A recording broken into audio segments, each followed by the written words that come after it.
Welcome back, one and all, joining my lecture on there is a pleasure in the pathless foods, the last four stanzas of the poem. I, Captain Dr. Vinod Kumar Berwa, Associate Professor of English, Government College Bandigui, want to review or to say revise the previous lecture on the poem There is a Pleasure in the Pathless Woods. In previous class, we have discussed the life, work and political career of G.G. Byron. We also had discussed on the theme and summary of the poem. The poet, to flashback on the poem, now reaches the end of his journey and want to take the last look of the sea. The poet finds delight in the sunlight on earth and sea, on earth and sea. He finds the company of nature he needs, the deep sea, enchant his ears with music of sea waves and the woods. He also claimed that he loves not man the less, but nature more. He just want to forget his tormented self by losing his identity in the beauty, glory, and majesty of the nature. Nature is his refuge, it is his the next home. Byron addresses the sea that man cannot conquer. The ocean, however, may boost. Man can ruin the earth, but cannot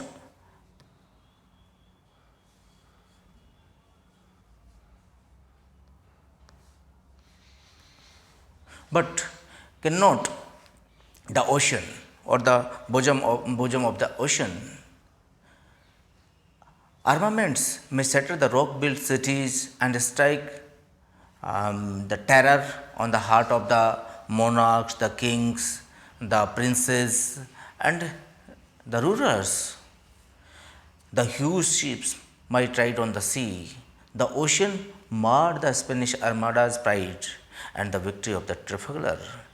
Look at the renowned, the to say the flourished cultures of Assyria, Greece, Rome, Carthage own their own powers of the supremacy of the ocean. But what now they are? Now they are no more, or under the rules of the alien, enslaved, or occupied by the barbarians. The ocean is still unchanged, it is eternal. Its image is the, its image is eternity. Let's start the next stanza uh, from the poem. So, come on the text. I just would like to go for study. In previous classes, we have given all the flashback of the slides. Right now, come on the last to say the sixth one. Thou glorious mirror, where Almighty foams glasses itself in tempest, in all time, calm or convulsed, in breeze or gale or storm, icing poles, or the torrid claim, dark heaving, boundless, endless, and sublime.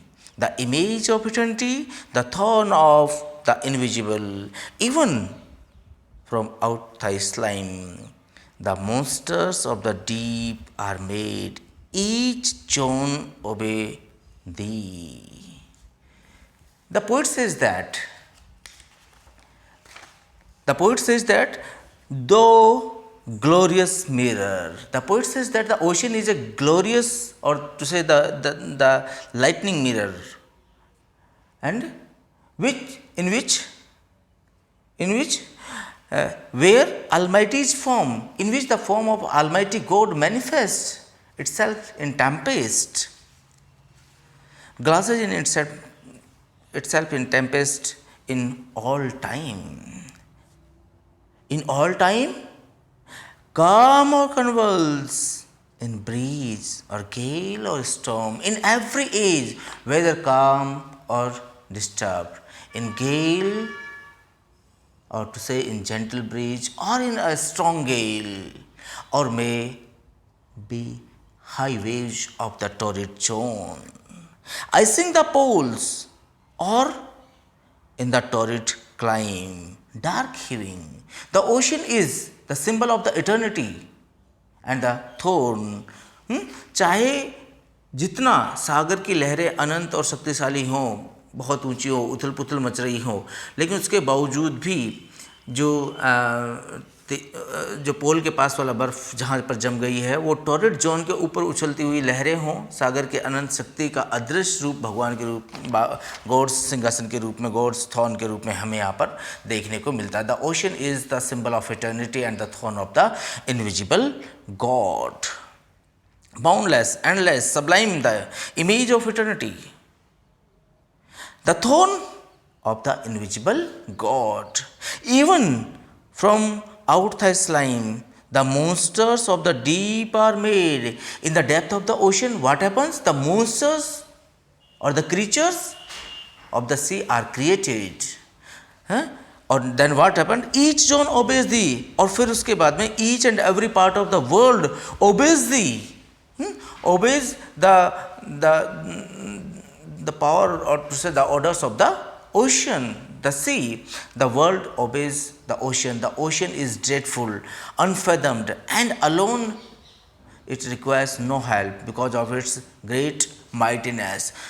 समुद्र के अंदर बहुत विशालकाय जीव पैदा होते हैं. हर भाग, हर एक जोन जो है समुद्र की आज्ञा का पालन करता है.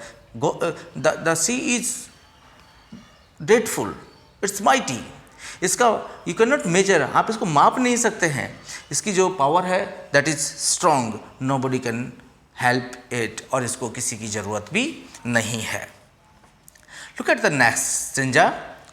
इन this stanza, look at, I have loved the ocean and my joy of youthful sports was on thy breast to be borne like thy bubble onwards from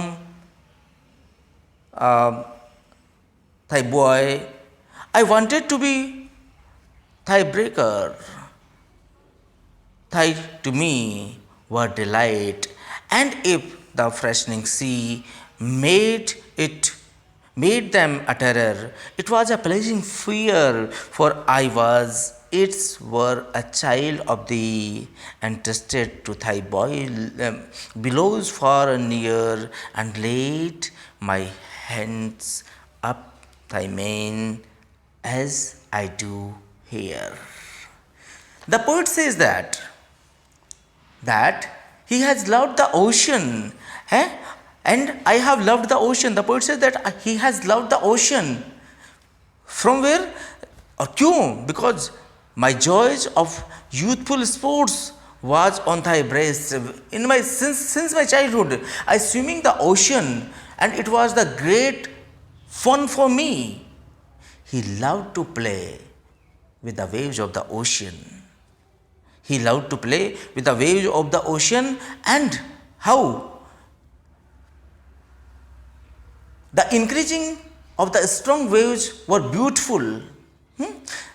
Thy bone, the bone like thy bubbles onwards from the boy. I wanted to be a breaken. They to me were a delight. The oceans, the increasing of the waves were fearful, but it was a pleasant fear to the poet.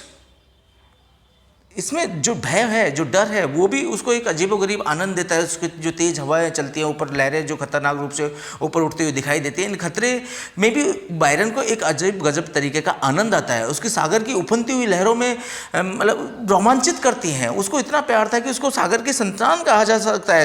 As it is said that कि for I was as it were a child of thee. वो अपने आप को बोलता है कि मुझे इतना आनंद आता है कि मुझे जो है सागर की संतान कहा जा सकता है. वो लहरें चाहे दूर हो पास हो, उसको विश्वास है और उस तरीके से उसको राइड करता है. He trusted the billow the billows far and near, and laid my hands upon thy mane as I do here. और वो इस तरीके से लहरों को पकड़ता है जैसे कि घुड़सवार घोड़े पर जब सवार होता है तो अपनी सुरक्षा के लिए उसकी कमर के ऊपर जो गर्दन के ऊपर जो बाल होते हैं उनको पकड़ करके जो राइड करता है, ठीक वैसे ही the poet says I am doing right now. What he says, he loved the ocean too much, and he claimed that he may be called, or I called myself as if the son of ocean. He had a trust on the waves of the ocean far and near. He could hold the waves of the riders as a rider can hold the horseback of the mane for safety, as he is doing right now. The poet imagined as if he is doing right now with the sea. The poet says that कि उसको जितना आनंद जो यहाँ पर आता है इस तरीके की जो in the accompaniment of the ocean आता है वो कहीं और उसको नहीं आता है. He enjoyed a lot since from the his childhood. और ये joy उसके जो बचपन से लेकर के आज तक के बहुत उम्दा थे. बचपन के दिनों से ही उसने समुद्र के साथ कुश्ती खेलना, कहा जा सकता है कि उसकी वेव्स के साथ में खेलना सीख लिया था, क्योंकि he loves to swim in the ocean. और जो बहुत स्ट्रॉन्ग शक्तिशाली जो लहरें उठती थी, जो खतरनाक वेव्स जो उठती थी, वो बायरन को बहुत रोमांचित करती थी. और वो जो रोमांच करने वाला जो था उसको एक अजीबोगरीब तरीके का आनंद आता था. Though it was very fearful, very dreadful to him, but he thought that कि oh no, it was a pleasant one for me. The poet is very much enchanted with the power of the the ocean. Come on to the next one, the next stanza. My task is done. The poet here is getting to say कि अब मेरा जो work है जिसको मैं ख़त्म करना चाहता हूँ, my work is done. What he says, my task is done, my song has ceased, my theme has died into an echo as it is fit. The spell should break of this protected dream. The torch shall be extinguished which hath lit my midnight lamp, and what is writ is writ. Would it were worthier, but I am not now.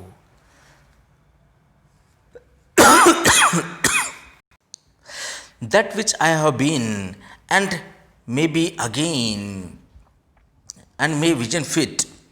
That which I have been, and my vision flits, less palpable before me, and the glow, what in my spirit dwelt, is fluttering faint and low. These are the concluding lines. Poet यहाँ अपने आप को sum up करना चाहता है और बोलना चाहता है. व्हाट ही सेज दैट कि अब उसकी जो पावर है वो अब ख़त्म होती जा रही है, अब उसके अंदर इतनी शक्ति नहीं बची है, अब वो धीरे धीरे अपने काम को समेटना चाहता है. उसका आकर्षण क्षमता, उसकी जो इमेजिनेशन पावर है वो स्लोली गेटिंग एंड उसकी जो पोइम है, बुक की जो पोइम है, still now it is getting and he just want to be carry on. वो उसको लंबा रखना चाहता है, बट अब वो पहले जैसा नहीं रहा है, उसके सपनों में वो जान नहीं रही है. अब right now he is getting himself to be poorer, and he is getting a very slow imagine and suffering from lot of poets. My task is done. The poet says that his work is done, his song is ended. My song hath ceased, my theme, he has died an echo, it is fit. His theme is getting end, the theme of the poem is echoing into his heart. And what he says that? What he says? The charm of his long poem, the charm of his long dream composition is getting end. He died into an echo. It is fit. To spell should break into the protected dream. Or what he says? The torch shall may be extinguished with hath lit midnight lamp. What is writ is writ. The inspiration, the inspiration insists him to writing the theme is now getting extinguishing and his work is finishing. His torches are getting and he wished to work greater. What he says? Would it were worthier, but I am not now. He wished to work the greater, but he is not now as he were. That which I have been and my vision is fleet. अब मेरे जो visionary imagination है slowly getting slow. Right now I am not in the same substance, or to say कि अब मेरे अंदर वो power नहीं रहा जो कि पहले कभी हुआ करता था.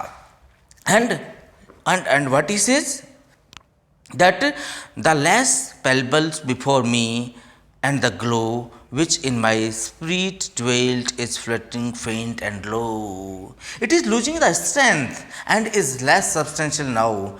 This inspirational power is getting weaker. Poet बोलता है कि अब उसका काम जो है समाप्त हो गया है, उसका जो पावर है, उसकी इमेजिनेशन पावर है, it is getting old, it is getting low. उसकी जो पोइम है, इट इज़ गेटिंग एंड. उसकी जो जो जो जो उसकी कंपोजिशन ऑफ द पोइम जो थी, उसकी अब इको जो था वो दूसरी देख कि उसकी जो echoing of the theme of the poem जो है उसके हार्ट में गूंज सी रही है. अब उसको जो एक लॉन्ग ड्रीम्ड जो आकर्षण है वो कविता के प्रति, वो धीरे धीरे इट इज़ गेटिंग स्लो. जिस प्रेरणा की जो उसने कल्पना की थी, जो रचना में जो उसने लगाया था, वक्त लगाया था, अब right now it is getting and. और उसकी जो बुक है, it is right now getting and. वो इमेजिन करता है, कल्पना करता है, वो सोचता है कि अभी और लंबी हो, और ग्रेटर हो, और महान हो, लेकिन अब वैसी नहीं रही, क्योंकि उसके अंदर वो शक्ति नहीं रही जो कि उसके कभी पहले हुआ करती थी. अब उसकी जो कल्पना शक्ति है, उसका जो सपनों की जो शक्ति है, वो धीरे धीरे कम होती जा रही है. उसकी जो विषय वस्तु है वैसी नहीं रही जो कि पहले कभी हुआ करती थी. उसकी जो पावर है धीरे धीरे खत्म हो रही है. एंड अब उसके अंदर उतना महत्व नहीं रह गया है, उसकी प्रेरणा शक्ति it is getting weaker. Now come on the concluding lines. The poet here says, farewell a word must be and hath been a sound which makes us linger, yet farewell ye who have traced the pilgrimage of the scene which is his last. If in my memories dwells a thought which once was his, if on each trail a single recollection, not in vain he wore his sandals soon and scalp shall farewell. With him alone may rest the pain, if such there were with you the moral of his strain. Poet now getting here the farewell, he says that farewell, विदा, जो कि हमेशा लेना एक necessary word है. Farewell a word that must be and hath been. Farewell एक ऐसा शब्द है जो कि बहुत पहले से जरूरी रहा है और आज भी है. Which makes us to linger on है. And again he bids farewell, जो कि हमको इंतजार कराने में हेल्प करता है, मदद करता है, फेयरवेल करता है. A sound which makes us linger on. ये फेयरवेल वो हमको रोके रखती है लंबे समय तक, यानी कि विलंब करने के लिए, ठहरने के लिए सहायक होती है. And what he says, ye who have traced the pilgrimage to the scene. He addresses the reader who has followed the hero of the poem till the final scene, which is his last, जो कि उसके अंत तक उसके साथ में रहा. If in your memory dwell, और उसका कुछ part. The poet also says that if his memories retain a single thought on reader's mind, which is his last, if in your memories dwell a thought which once was his, if on his fail, कि अभी भी एक single thought अगर उसके reader के दिमाग में retain रह जाता है, then his journey not gone in vain, a single recollection not gone in vain. जितनी भी यादें, जितनी भाई मेहनत जो पोइट ने की है, अब उसका कोई वेस्ट नहीं जाएंगे. Here he wore his sandal soon and scarp shell. और वो ये बात करता है, वो बोलता है कि उसने जो जूते पहन करके जो यात्रा की, जितना कठिन परिश्रम किया उसने, जो इतना समय व्यर्थ में मतलब बिताया वो व्यर्थ नहीं गया है, वो पुनः अलविदा बोलता है। Again the poet bids adieu, वो अगेन पोइट बोलता है कि farewell, bids farewell, and says that the pains, the sufferings, he farewell, he says that with him alone with may rest, if such there were with you the moral of the strain. The poet here says again bids adieu, and he says that the pains, sufferings and anguishes are pilgrims, or to say the poets. It is over to reader to draw a necessary moral from this. The reader may learn from the sufferings of the poets or poet. Finally, these are the concluding lines which makes the readers to be very pleasant, and the poet also says that ki I am very thankful to my reader, my companion who had been a very good journey with me. मुझे ये शब्द कहते हुए बहुत अच्छा लगता है कि जो अलविदा शब्द है, जो कि हमें रोके रखने के लिए बहुत ज़रूरी होता है, ये हमें इंतज़ार करने के लिए और हमारी यात्रा को लंबित रखने के लिए, आगे बढ़ाने के लिए हमेशा सहायक होता है। वो ऑल्सो ये भी बात बोलता है कि जो रीडर्स जो उसके साथ में अकम्पनीमेंट ऑफ दिस पोइम रहे, अगर वो पोइट्स एक भी मेमोरी को याद रख लेते हैं, एक भी मेमोरी उसके दिलो दिमाग में रहती है और एक भी लेसन अगर वो लेता है, तो ये फॉर एवर के लिए पोइट बोलता है कि मेरी जो यात्रा, जितना मैंने डिफ़िकल्ट हार्डवर्क किया है वो वेस्ट नहीं गया है। और वो ये भी बोलता है कि जितना उसने जो जूते पहन करके जो यात्रा की है, जितने उसने अपनी पैरों की मतलब शूज़ को घिसा है, वो यात्रा उसकी वेस्ट नहीं गई है। अब वो पुनः अलविदा कहता है और ये कहता है कि जो भी उसने दुख सहे, जो भी तकलीफें रही, वो यात्री की हो सकती हैं या कवि की हो सकती है, लेकिन ये पाठक के ऊपर है, ये रीडर के ऊपर है कि वो उससे क्या शिक्षा लेता है, वह सोचे और उसके दुखों से कुछ सीखे। अगर उसको एक भी मोरल मिल जाता है तो पोइट की जो मेहनत है वो वेस्ट नहीं गई है। Thank you very much, you listen my lecture carefully. I will be back with another poem. Till then, bye bye. Thank you.